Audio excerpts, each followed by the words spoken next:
خوارج اس دنیا کا بدترین فتنہ ہے جو اسلام کا لبادہ اوڑے ہوتا ہے اور اسلام کے ساتھ ان کا تعلق ہی نہیں ہوتا۔ افغانستان پر جب مشکل وقت آیا ہے، پاکستان نے نہ صرف اپنے بارڈر کو کھولا ہے بلکہ پاکستانیوں نے اپنے دلوں کو کھولا ہے۔ افغانستان ہوش کے ناخن لے، ہم نے آپ کو 40 سال پاکستان کے اندر جو ہے وہ سنبھالا ہے، ہم آپ کے ساتھ لڑنا نہیں چاہتے، لیکن اگر ہمارے گھر میں آگ لگے گی تو آپ کے گھر میں سکون نہیں ہوگا۔ پاکستانی قوم متحد ہے، ہم ملک پاکستان کے اندر کسی کو انارکی پھیلانے کی اجازت نہیں ہے، اور اگر کوئی ایسا کرے گا تو پھر رسول اللہ صلی اللہ علیہ وسلم کی واضح حدیث ہے کہ کوئی اگر آپ کا مال جان عزت اس پر اگر حملہ آور ہو۔ السلام علیکم and very warm welcome to another podcast of youth view, نوجوانوں کی آواز۔ میرا نام ہے عدیل آصف اور آج ہمارے ساتھ کسی تعارف کے محتاج نہیں، ریلیجس اسکالر۔ میرے پاس انٹروڈکشن نہیں ہے ان کا، تو میں اسی لیے ان کے پاس جا کے ان سے انٹروڈکشن لوں گا کہ کیا کیا کرامات ہیں آپ کی، لیکن یہ بہت بڑے ریسرچر ہیں۔ اسلام کے اوپر جو ان کی گرپ ہے اور جو اس سوسائٹی میں ان کا عمل ہے اور جو ان کے فالوورز ہیں وہ بتاتے ہیں کہ یہ کس جو شخصیت کے اور کس کریڈیبلٹی کے یہ جو کرتا دھرتا ہے۔ ہمارے ساتھ موجود ہے علامہ عبدالقیوم ظہیر صاحب۔ سر بہت شکریہ ٹائم دینے کے لیے۔ آپ کا شکریہ علامہ صاحب، بہت شکریہ کہ آپ نے دین کے لیے اتنا کچھ وقف کیا اپنا۔ تو ٹائم فیملی کو کیسے مینیج کرتے ہیں آپ؟ یہ دین دنیا لے کے کیسے چلتے ہیں؟ الحمدللہ وکفا والصلاۃ والسلام علی رسول اللہ، اما بعد۔ جب آپ اللہ کے دین کے لیے اپنے آپ کو وقف کر لیتے ہیں تو پھر اللہ تبارک و تعالیٰ آپ کے وقت میں بھی برکت ڈال دیتا ہے۔ ٹھیک ہے، میں یہ سمجھتا ہوں کہ الحمدللہ میری اس وقت جو لائف ہے، نیشنل میڈیا، سوشل میڈیا، ہر طرف شائع ہیں آپ، اور پھر اس کے علاوہ لوگوں کے مختلف مسائل دین کے حوالے سے، دنیا کے حوالے سے، پھر اپنے گھر کے معاملات، یہ سارے میری اس میں کوئی جو ہے وہ کمال کی بات نہیں ہے۔ اللہ ذوالجلال والاکرام کا خاص کرم اور رحمت ہے جس کی وجہ سے یہ سارا کچھ مجھ سے ہوا جا رہا ہے۔ علامہ آپ سے میں کچھ سوال نہ بچکانا کروں گا کیونکہ آڈینس کے لیے آڈینس کا ذہن ایک بچوں کی طرح کا ہوتا ہے، تو میں آپ سے اپنے دل کا کچھ سوال کروں گا۔ علامہ کون ہوتا ہے؟ علامہ کہتے ہیں جس کے پاس عام لوگوں سے کچھ زیادہ علم ہوتا ہے۔ اور قاری کون ہوتا ہے؟ جو قرآن مجید کو تجوید و قرات کے ساتھ پڑھنے والا ہوتا ہے۔ علامہ قاری بھی ہوتے ہیں؟ بالکل ہوتے ہیں، یہ ایک مرحلہ ہے۔ اچھا، یہ کتنے درجے ہوتے ہیں؟ یعنی کہ ٹاپ ٹیئر کیا ہوتا ہے اس میں؟ ٹاپ ٹیئر تو ہے شیخ الاسلام، جیسا کہ ابن تیمیہ علیہ الرحمہ تھے۔ ٹھیک ہے، اسی طرح مفتی ہوتا ہے، مجتہد ہوتا ہے۔ اوکے، تو یہ مختلف درجات ہیں۔ ٹھیک ہے، جیسے آپ سمجھ لیں کہ ایک بندہ ہے، اس نے MBBS کر لی ہے اور پھر اس کے بعد اس نے اسپیشلائزیشن کر لی ہے، تو اسی طرح کچھ ایسے دوست ہوتے ہیں جو صرف قرآن مجید کے حفظ اور ناظرے پر رہ جاتے ہیں، تجوید و قرات پر رہ جائیں، حفظ پر رہ جائیں تو حافظ کہتے ہیں، اس کے بعد آ جائیں تو قاری ہوتے ہیں، اس کے بعد آ جائیں تو عالم ہوتے ہیں، اس سے زیادہ کچھ اگر علم حاصل کر لیں تو انہیں دوست علامہ کہتے ہیں۔ مفتی ہوتے ہیں جو کتاب و سنت کی روشنی میں لوگوں کے مسائل کو حل کرتے ہیں۔ تو یہ مختلف کیٹیگریز ہیں۔ اچھا علامہ صاحب، آج ہمارے جو پروگرام کا ٹاپک ہے وہ ہے مسلمان کی مسلمان سے لڑائی یا مسلمان کی خوارج سے لڑائی۔ تو ہم سب سے پہلے آپ سے پوچھیں گے کہ خوارج کون ہوتے ہیں؟ رسول کریم صلی اللہ علیہ وسلم کی حیات بابرکات میں ایک شخص نے رسول اللہ صلی اللہ علیہ وسلم کی تقسیم پر سوال اٹھایا تھا۔ اس کا نام ہے ذی الخویسرہ۔ اس شخص نے رسول اللہ صلی اللہ علیہ وسلم کو کہا تھا کہ آپ عدل نہیں کر رہے۔ تو اللہ کے رسول صلی اللہ علیہ وسلم نے فرمایا کہ میں اللہ کے ہاں امین ہوں، اگر میں عدل نہیں کروں گا تو اور کون ہے جو عدل کرے گا؟ تیرے لیے ہلاکت ہو۔ رسول اللہ صلی اللہ علیہ وسلم نے اس کے متعلق یہ ارشاد فرمایا۔ اب وہ شخص چلا گیا، کون تھا نہیں ہے پتا اس کے متعلق، صرف اتنا ہے کہ ذی الخیسرہ اس کا نام تھا۔ رسول اللہ صلی اللہ علیہ وسلم نے اس کے متعلق پیشین گوئی کی۔ آپ نے فرمایا کہ اس کی نسل سے ایسی قوم نکلے گی کہ جن کا اسلام کے ساتھ کوئی تعلق نہیں ہوگا، انہیں خوارج کہا جاتا ہے۔ وہ اس طرح دین سے نکلیں گے جس طرح تیر اپنے شکار سے نکل جاتا ہے۔ یہ اسپیسیفکلی خوارج کی ڈیفینیشن ہے؟ یہ خوارج کی ڈیفینیشن ہے۔ ایک جان کی حرمت بیت اللہ سے بڑھ کر ہے۔ تمام زمین کا اور اس کی تمام مخلوقات کا تباہ ہو جانا ایک مسلمان کے ہونے سے ہلکی چیز ہے اللہ کے ہاں۔ اچھا علامہ، میں اپنے سوال پہ آتا ہوں، لیکن اس سے پہلے میں آپ سے چاہ رہا ہوں کیونکہ بات بہت انٹرسٹنگ ہو رہی ہے، عبداللہ بن ابی کے بارے میں بات کروں گا۔ عبداللہ بن ابی بن سلول، یہ رئیس المنافقین تھا جی۔ اس کا اندر کچھ تھا، باہر سے کچھ تھا۔ یہ ایک ایسا کریکٹر ہے کہ جس نے رسول اللہ صلی اللہ علیہ وسلم کے دور میں آپ کے پیچھے نمازیں بھی پڑھی ہیں، رسول اللہ صلی اللہ علیہ وسلم کے ساتھ مل کر جہاد بھی کیا ہے، اچھا، لیکن ہر جگہ پر رسول اللہ صلی اللہ علیہ وسلم کے مشن کو نقصان بھی پہنچایا ہے، اور اتنا بزدل تھا کہ سامنے آنے کی ہمت نہیں ہوتی تھی، جب بھی سامنے آتا تھا تو یہ دم ہلانے والی واقعہ ہے، میں آپ کا ہوں، لیکن جیسے ہی پیٹھ پھیرتا تھا تو رسول اللہ صلی اللہ علیہ وسلم کے خلاف، مومنین کے خلاف اس کی بغاوت اور اس کی وہ ساری حرکتیں ظاہر ہوتی۔ علامہ صاحب میں اپنے پہلے سوال کی طرف آؤں گا کہ جس طرح کہ ابھی آپ نے عبداللہ بن ابی کے بارے میں بتایا کہ عبداللہ بن ابی عبداللہ بن ابی کے بارے میں بتایا کہ منافق اعظم تھے اور اپنے آپ کو مسلمان ڈکلیئر کرتے تھے، نمازیں بھی پڑھی انہوں نے حضور صلی اللہ علیہ وسلم کے پیچھے، شو آف کرتے تھے کہ میں مسلمان ہوں۔ تو خوارج بھی اس کمیونٹی سے تعلق رکھ سکتے ہیں کہ وہ شو آف کریں کہ مسلمان ہیں لیکن مسلمانوں کے ہی اوپر ظلم کریں؟ اچھا، پہلی تو بات یہ ہے کہ آپ نے عبداللہ بن ابی کی بات کی ہے جی۔ عبداللہ بن ابی کو آج تک کسی بھی عالم نے، کسی بھی اسکول آف تھاٹ نے صحابی قرار نہیں دیا، اوکے، حالانکہ یہ رسول اللہ صلی اللہ علیہ وسلم کے دور میں موجود تھا، آپ کے پیچھے نمازیں پڑھنے والا تھا، اور صحابی کی ڈیفینیشن ہے جس نے حضور صلی اللہ علیہ وسلم کو دیکھا ہو، جس نے رسول اللہ صلی اللہ علیہ وسلم کو دیکھا ہو اور پھر حالت ایمان میں اس کی موت واقع ہوئی ہو، تو اس کی ایمان میں موت ہی واقع نہیں ہوئی، اوکے ٹھیک ہے، تو یہ صحابی نہیں ہے۔ ٹھیک ہے۔ اگلی بات یہ ہے کہ خارجی جو ہے وہ اپنے آپ کو اسلام پر ظاہر کرتا ہے، دکھتا بالکل اسلام پر ہے، اور اتنا زبردست دکھتا ہے کہ رسول اللہ صلی اللہ علیہ وسلم نے فرمایا کہ خارجیوں کی نمازیں تمہاری نمازوں کے مقابلہ میں تمہاری تو بالکل ہی کچھ حیثیت ہی نہیں رکھیں گی، ایسے لگیں گی کہ بھائی نماز ہی یہ پڑھ رہا ہے، قرآن کی تلاوت اتنی پیاری کر رہا ہوگا کہ سمجھیں گے کہ یہی جناب ایکسپرٹ ہے۔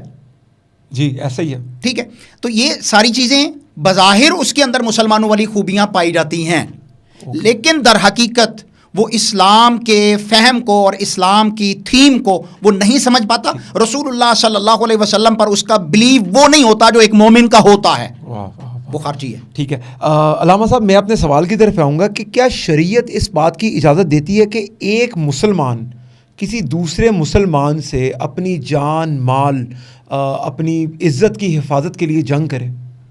اللہ کے رسول صلی اللہ علیہ وسلم نے مومن کی جان اور اس کی مال اور اس کی عزت، حرمت، اس کو حجۃ الوداع کے موقع پر بیان فرمایا جس طرح آج کا یہ دن 9 ذی الحج جس طرح حرمت والا ہے، جس طرح یہ مہینہ حرمت والا ہے، جس طرح یہ جگہ حرمت والی ہے، اسی طرح ایک مومن کی عزت، جان، مال اس کی حرمت ہے۔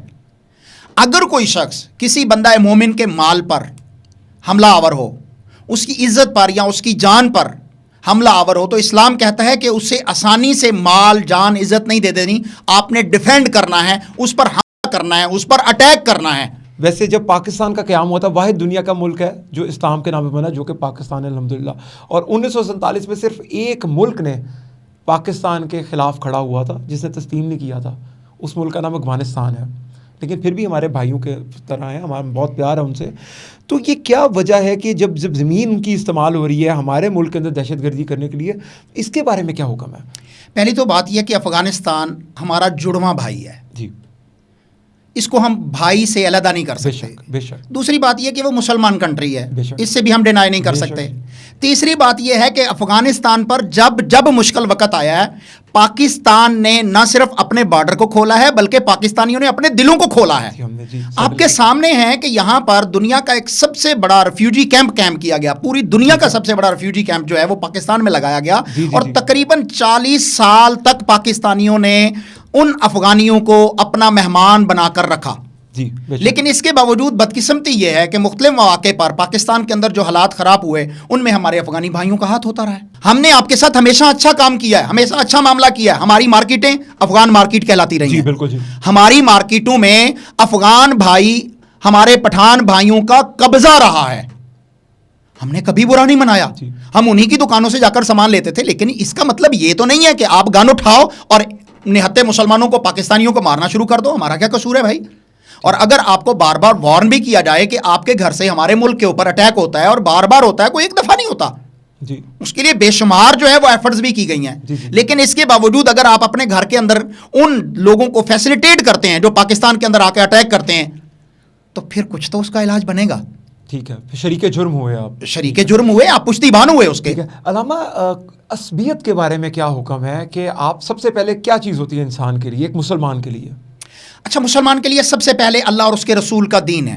ٹھیک ہے، کوئی بھی شخص جو اسلام کا دعویٰ کرتا ہے اس کی فرسٹ پریورٹی اللہ اور اس کے رسول کی ذات ہے اور ان کا لایا ہوا دین ہے, قومیت نہیں ہے. اس کے بعد اس کی جماعت ہے, اس کی وطنیت ہے, اس کا باقی سب کچھ ہے. اگر وہ پہلے ان چیزوں کو پریورٹی دیتا ہے تو اسلام اس کی شہادت بھی قبول نہیں کرتا, اسلام اس کا جہاد بھی قبول نہیں کرتا. یعنی کہ اگر کوئی شخص کچھ ہیں ایسے, میں دیکھ رہا تھا, وہ کہتے ہیں ہم, ایک افغانستان سے ایک بندے کی ویڈیو کہتا ہے ہم پٹھان ہیں تو ہم تو یہ کر دیں گے. جب عصبیت آ جاتی ہے تو اللہ میاں ایسے لوگوں کی شہادت بھی قبول نہیں کرتا. میں بالکل بڑی واضح بات کر رہا ہوں کہ نبی رحمت صلی اللہ علیہ وسلم سے پوچھا گیا کہ اگر کوئی شخص اس لیے لڑے کہ اپنی برادری کا, اپنے خاندان کا جھنڈا بلند کر لے کہ فلاں نے جناب تیر جھنڈے گاڑ دیے ہیں, رسول اللہ صلی اللہ علیہ وسلم نے فرمایا نہیں, وہ جاہلیت کی موت مرے گا. شہید وہی ہوگا, مجاہد وہی ہوگا, من قاتل لتکون کلمۃ اللہ ہی العلیٰ, جو اللہ کے راستہ میں اللہ کے دین کو سر بلند کرنے کے لیے لڑے. اپنی برادری, اپنا وطن, اپنی پارٹی, اس کے لیے لڑنے والا مجاہد جہاد فی سبیل اللہ والا نہیں ہے, وہ شہید نہیں ہے. یہ بالکل واضح ہے. اور جو عصبیت کی موت مر جاتا ہے وہ جاہلیت کی موت مرتا ہے. اوکے, چاہے اس نے اسلام کا جتنا بڑا جھنڈا اپنے جو ہے وہ پشت پہ لگایا ہوا ہو, خدا کو قبول نہیں ہے.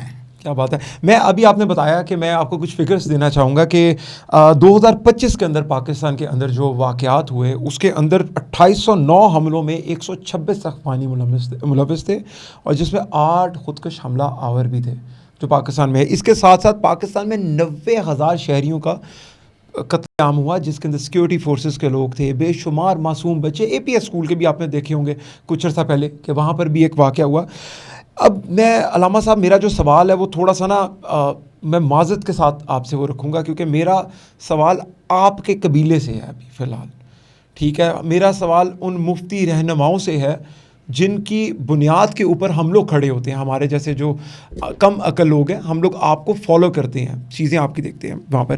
اس میں چند مخصوص سیاسی جماعتیں بھی ہیں, اس میں چند مخصوص علماء کرام بھی ہیں.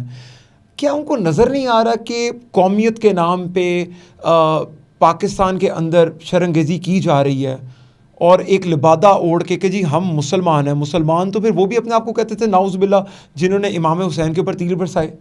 مسلمان تو وہ بھی اپنے آپ کو کہتے تھے جنہوں نے حضور صلی اللہ علیہ وسلم کے ساتھ منافقت رکھی, ان کے جن کو منافقین کہا گیا, عبداللہ بن ابی جن کی ابھی آپ نے بات کی, تو وہ بھی تھے. تو یہ کیا آپ لوگوں کا فریضہ بنتا نہیں ہے اس ٹائم کے اوپر کہ لوگوں کو ایٹ لیسٹ ایجوکیٹ کیا جائے کہ منافق میں, خارج میں اور اسلامی مسلمان میں کیا فرق ہے, اور وہ ان کو کیوں ڈینائی نہیں کریں, ان کے بارے میں بات کیوں نہیں کی ہو رہی ہے؟ اچھا, آپ حیران ہوں گے کہ پاکستان کے اندر الحمدللہ میں جس اسکول آف تھاٹ سے تعلق رکھتا ہوں, ہم باقاعدہ خوارج کی ان کی تمام ڈیفینیشنز جیسا کہ صحیح البخاری کے اندر موجود ہے, مسلم میں اور دیگر کتب احادیث کے اندر موجود ہے, وہ الحمدللہ ہم لوگوں کو سلیبس کے طور پر, طلباء کو سلیبس کے طور پر ایجوکیٹ کر رہے ہیں.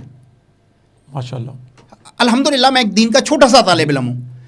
چند دن پہلے لاہور کے اندر ہی اس حوالے سے ایک سیمینار ہوا, لاہور کے اندر اس حوالے سے ایک سیمینار ہوا. ملتان سے ایک اسکالر تشریف لائے اور ان کا ٹاپک ہی یہ تھا کہ خوارج کی علامات کیا ہیں, ان کی پہچان کیا ہے. میں ان کے اس لیکچر کے اندر لسنر کے طور پہ چلا گیا. واہ, ٹھیک ہے, ایک علامہ ہو کے لسنر کے طور پہ چلا گیا. علم کہیں سے بھی مل سکتا ہے ماشاءاللہ. تو الحمدللہ ہم لوگوں کو ایجوکیٹ کرتے ہیں. خوارج اس دنیا کا بدترین فتنہ ہے جو اسلام کا لبادہ اوڑھے ہوتا ہے اور اسلام کے ساتھ ان کا تعلق ہی نہیں ہوتا. لیکن ہر دور میں علماء کرام کو پاکستان کے اندر بلیم گیم پہ بھی تو چلایا گیا ہے, میڈیا ٹرائل بھی تو ہو رہا ہے. وہ لوگ, ہر بندہ جس نے داڑھی رکھی ہو یا اسلامی گیٹ اپ عالم والا اختیار کیا ہو وہ عالم نہیں ہوتا. آپ نے تو ان بہروپیوں کو بھی عالم مان لیتے ہیں کہ جو گیٹ اپ صرف اختیار کر لیتے ہیں اور سمجھتے ہیں کہ یہ عالم ہے. آج لوگوں کا کیا معیار ہے, کسی بھی داڑھی والے کو کیا کہیں گے, اوے مولوی. جی جی جی جی ٹھیک, کسی بھی شخص کو. تو بھائی اسلام میں عالم کی کچھ حیثیت ہے, مرتبہ ہے, مقام ہے, اور وہ کیا ہے, یہ نبوت کے نائب ہیں, یہ رسول اللہ صلی اللہ علیہ وسلم کے حقیقی وارث ہیں, جانشین ہیں. آپ نے ان کو چھوڑ کر جب لبرل لوگوں کو یا ان لوگوں کو جن کو دین کے ساتھ الفابیٹک کا بھی علم نہیں ہوتا, آپ نے ان کو پروٹوکول دے کر سر پر بٹھا دیا, ٹھیک ہے, تو پھر دین کا مسائل تو وہی بیان کریں گے, اور اس کے ساتھ کیا ہوگا کہ آپ کی ریاست کے خلاف بھی اندر سے وہی لوگ کھڑے ہو جائیں گے لبادے اوڑھ کر, اور پھر ملک کے لیے بھی درپیش چیلنجز میں اضافہ کریں گے. جب آپ اہل اسلام کے جو اتھینٹک علماء کرام ہیں, اب جائیے اپنے ملک کی مساجد میں جا کے دیکھیے کتنے علماء کے روپ دھار کے لوگ بیٹھے ہیں جو عالم نہیں ہے, اچھا, کسی بھی جگہ سے فاضل اور فارغ نہیں ہے, لیکن وہ ممبر محراب پہ جناب چھائے ہوئے.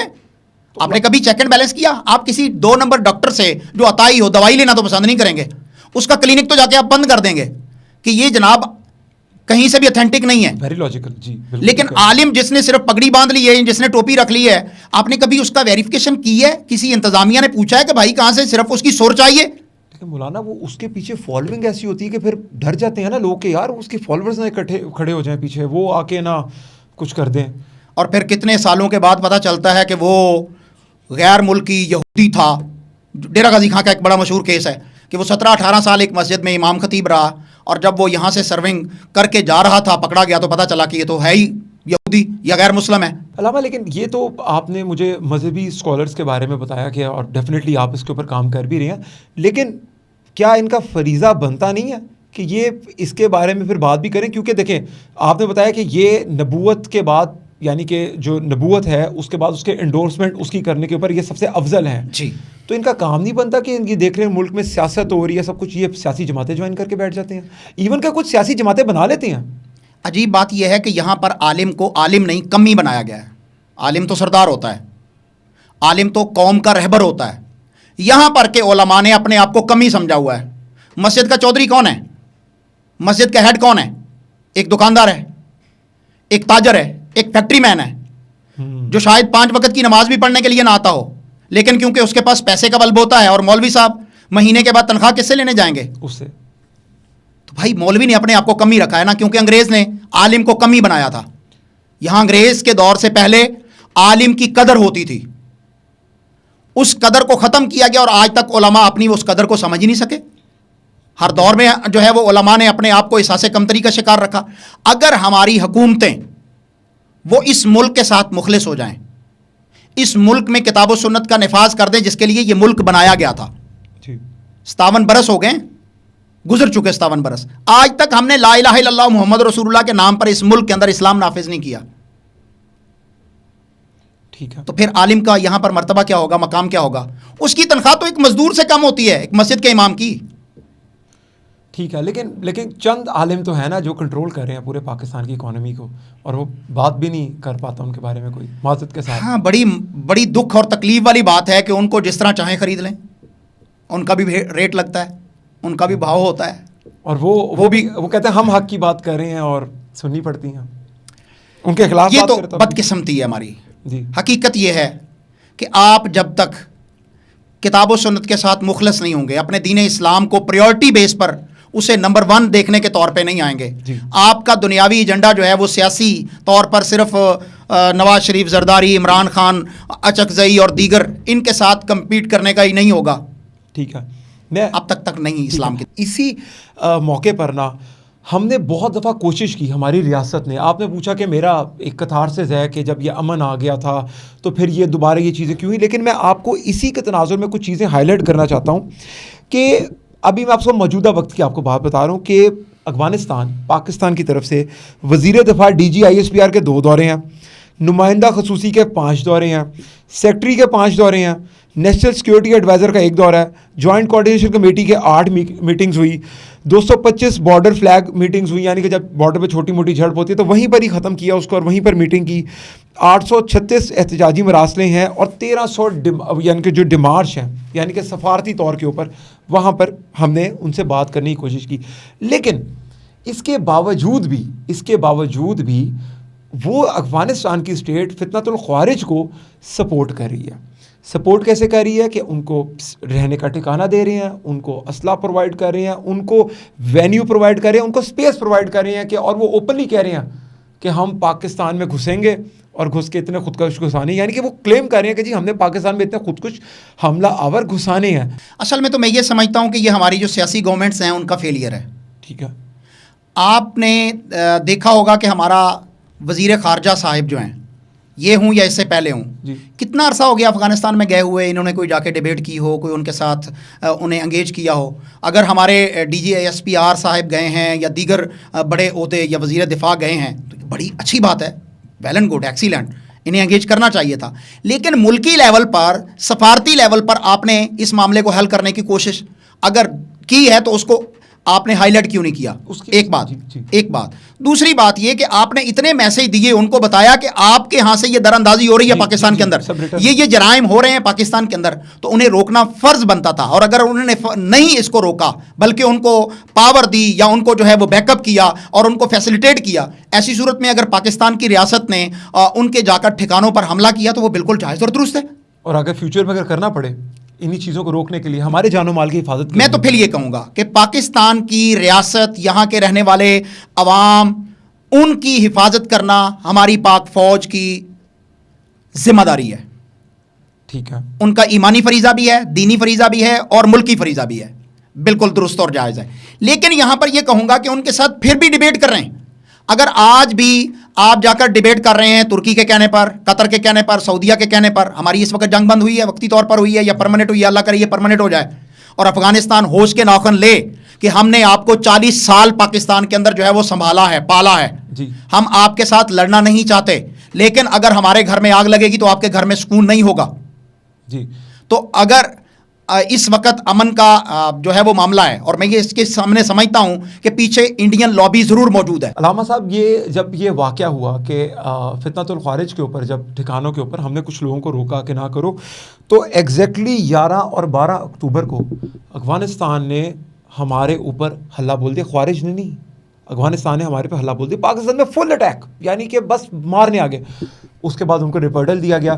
پھر 12 اور 13 اکتوبر کو یہی کاروائی دوبارہ دہرائی گئی. اور اس کے اندر سب سے انٹرسٹنگ بات جو ابھی آپ نے میرے لفظ سینے کہ ان کا جو وزیر خارجہ تھا وہ مودی کے پاس جا کے بیٹھا ہوا تھا انڈیا میں، اور وہاں سے سپورٹ لے رہا تھا ان لوگوں سے، آپ لوگوں سے، کہ ہم لوگوں نے بہت زیادہ افغانی، جتنا ہم پیار کرتے ہیں، ہم کوئٹہ ہوٹل سے کھانا کھاتے ہیں، ہم افغان مارکیٹ پاکستان میں بنی ہوئی سے کپڑے بھی خریدتے ہیں، ان کو رسپیکٹ کرتے ہیں، ان سے پیار کرتے ہیں.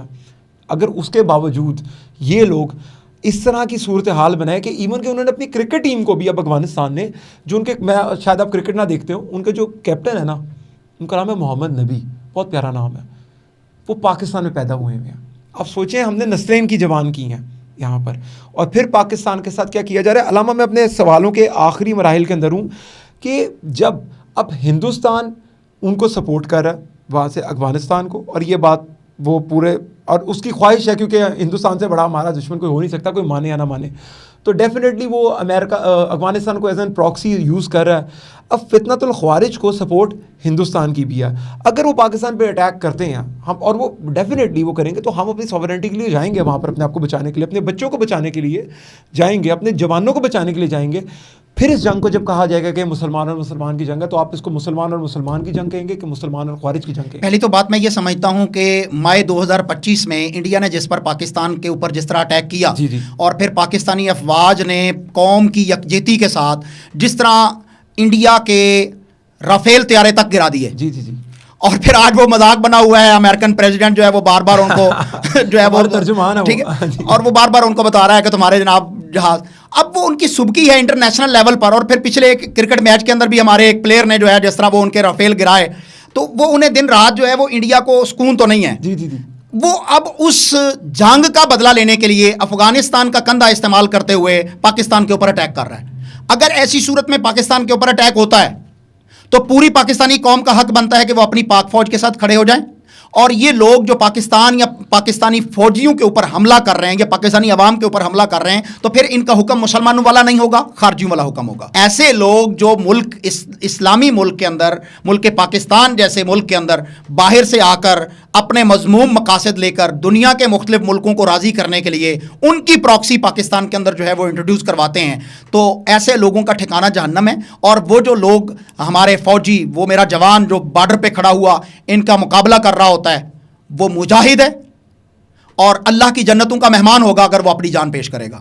ایسے لوگوں کے خلاف لڑنا چاہیے اور اپنی پاک فوج کو سپورٹ کرنا چاہیے. لیکن پھر یہ کہوں گا کہ ہمارے ملک کے جتنے بھی یہاں پر سٹیک ہولڈرز ہیں، وہ سیاسی جماعتیں ہیں، وہ مذہبی جماعتیں ہیں، یا یہاں کی حکومتیں ہیں، ان سب کو مل کر بیٹھنا ہوگا اور مل بیٹھ کر ایک پیغام دینا ہوگا کہ پاکستانی قوم متحد ہے.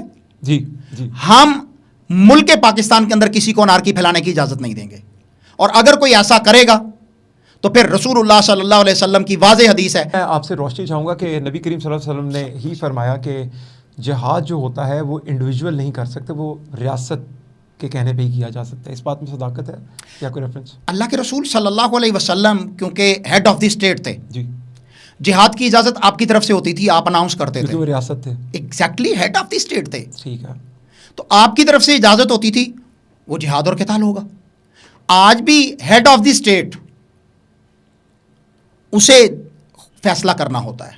اگر کوئی گروپس, کوئی جیش, کوئی لشکر اپنی مرضی کے مطابق مسلم سرحدوں کو پار کرتے ہوئے کہیں پر جا کر کارروائی کرتا ہے تو وہ جہاد نہیں کہلائے گا. بالکل ٹھیک ہے. علامہ آپ کا بہت شکریہ ٹائم دینے کے لیے. اور سب سے امپورٹنٹ بات کہ میرے لیے بڑی حیران کن بھی تھی کہ آپ آیت سنتے ہیں اور وہ پوری آیت ختم کرتے ہیں. شاید یہ ہماری کم ظرفی ہے اور ہماری بدقسمتی ہے کہ ہمیں دور رکھا گیا ان لوگوں سے جن لوگوں کے پاس نالج ہے, تو آپ اس کا ترجمہ بھی بتاتے ہیں. تو یہ میرے لیے تو بڑی حیران کن بات تھی کہ کیا کچھ اسٹور کیا ہوا ہے یہاں پر آپ نے. تو اسی عزم کے ساتھ آپ سے اجازت چاہوں گا پروگرام کے اندر, لیکن آپ سے ایک آخری سوال کرنے کے بعد کہ آپ دوبارہ آئیں گے انشاءاللہ. اس ملک کو, اس قوم کو جب بھی میری رہنمائی کی ضرورت ہوگی میں الحمدللہ اس کے لیے حاضر ہوں, کیونکہ یہ ملک ہمارا ہے, ہمارے بڑوں نے بنایا ہے, کلمے کے نام پہ بنایا ہے, میرے ماں باپ, میرے دادا پردادا نے اس ملک کے لیے خون دیا ہے. ہم نہیں چاہیں گے کہ اس کے اوپر کوئی آنچ آئے. اور علامہ جاتے ہوئے کوئی میسج نوجوانوں کے لیے, کیونکہ نوجوانوں کا شو ہے یہ اور وہ سنتے ہیں اس کو. نوجوانوں کو اپنی خودی اور اپنے مستقبل کے اوپر نظر رکھنا ہوگی کہ ہمیشہ نوجوان ہی جو ہے, علامہ اقبال کا وہ شاہین رہا ہے, محبت مجھے ان جوانوں سے ہے جو ستاروں پہ ڈالتے ہیں کمند. اور بالخصوص وہ نوجوان جو آج کی بورڈ واریر ہونا چاہیے, جو اس فتنۃ الخوارج کو ریجیکٹ کرنے والا ہو, اسے علماء کرام کے پاس بیٹھنا چاہیے, وہاں سے نالج گین کرنا چاہیے, اپنے علم کو, دین کو انہانس کرنا چاہیے. اور پھر ایسے جو فرقے ہوتے ہیں, ایسے جو فتنے ہوتے ہیں, خاص طور پہ جو خارجی فتنہ ہے, اس کو پہچاننا چاہیے, کیونکہ یہ اسلام کا لیبل لگا کر مسلمانوں کے اندر آتے ہیں اور مسلمانوں کے جذبات سے کھیلتے ہیں, ان کے مال اور ان کی جان کو جو ہے وہ تباہ کرتے ہیں. تو ایسے لوگوں کو پہچاننا چاہیے. یہ ملک پاکستان اللہ کی ایک نعمت ہے, یہ بڑی قربانیوں کے بعد اسے حاصل کیا گیا ہے اور اسے باقی رکھنا تمام پاکستانیوں کا فرض ہے. احمد صاحب بہت شکریہ ٹائم دینے کے لیے. میں بہت مشکور ہوں آپ کا کہ آپ نے اتنے ٹائٹ شیڈیول میں سے اپنا ٹائم دیا. آپ لوگوں کے جتنے بھی کویسچنز ہوں, جتنے بھی سوالات ہوں, ہم دوبارہ کہیں نہ کہیں سے, کیونکہ وہ دین کے انڈورسمنٹ کرنے کا ٹھیکہ ان کے پاس ہے, تو ہم ان کو ڈھونڈ کے لائیں گے, کہیں گے کہ جی عوام کے سوالات ہیں, جواب دیں. اچھا ٹھیکہ نہیں ہے, بڑی معذرت کے ساتھ, یہ ذمہ داری ہے, یہ رسپانسبلٹی ہے. ٹھیکیدار کچھ اور ہوتا ہے. بالکل ٹھیک ہے, چلیں میں اس کے لیے معذرت ہوں, اس کی رسپانسبلٹی ان کے پاس ہے. تو آپ کے جتنے سوال ہوں گے لازمی پوچھیں, تاکہ آپ ان کو بھیجیں کہ علامہ صاحب اب تو سوال آ گئے ہیں, جواب دینے آپ کو ہمارے پاس آنا پڑے گا, تاکہ ہمیں ان سے رہنمائی ملتی رہے اور نالج میں مزید اضافہ ہوتا رہے. علامہ صاحب بہت شکریہ ٹائم دینے کے لیے. اللہ حافظ.